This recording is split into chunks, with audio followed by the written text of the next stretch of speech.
ஒலையில போட்டுருவாளுங்க. அவளுங்களையா மெச்சி பேசிக்கிட்டு இருக்க? வேண்டாம் மகா, வாழ வந்த பிள்ளைகள வாய்க்கு வந்தபடி பேசாத. ஒரு வார்த்தை வெல்லும், ஒரு வார்த்தை கொல்லும்னு சொல்லுவாங்க. வார்த்தைகளை விடாத, அப்புறம் பின்னாடி ரொம்ப வருத்தப்படுங்க. சும்மா நிறுத்தியா? மதிப்பும் மரியாதையா இந்த ஊருக்குள்ள வாழ்ந்துகிட்டு இருந்தான்.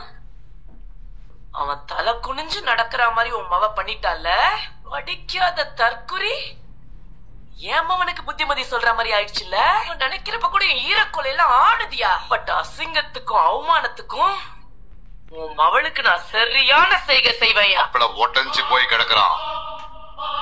உன் மவன் எல்லாம் இங்க இருக்கிற வரைக்கும் என் மாப்பிள்ள நிம்மதியா சந்தோஷமா தான் இருக்க மாட்டான். மரியாதையா நீயே உன் மவளை இப்பவே உன் கூட கூட்டு போயிரு. வீட்டுக்கு வந்தா உள்ள வர வேண்டியதானே? எதுக்கு நீங்க கண்டவங்க கிட்ட எல்லாம் பேசிட்டு இருக்கீங்க? நீ உள்ள வா போலாம். ஏய், பெரியவங்க பேசிட்டு இருக்கோம்ல. வீட்டுக்கு வந்தவங்கள உள்ள கூப்பிடாம இப்படி வாசல்ல நிக்க வச்சு பேசுறதுதான் மரியாதையா? உங்க அக்கா உங்க அப்பனும் செஞ்ச வேலைக்கு அவங்களுக்கு வாசல்லயே ஆர்த்தி எடுத்து நடு வீட்டுல உட்கார வச்சு மரியாதை பண்ணுவாங்க.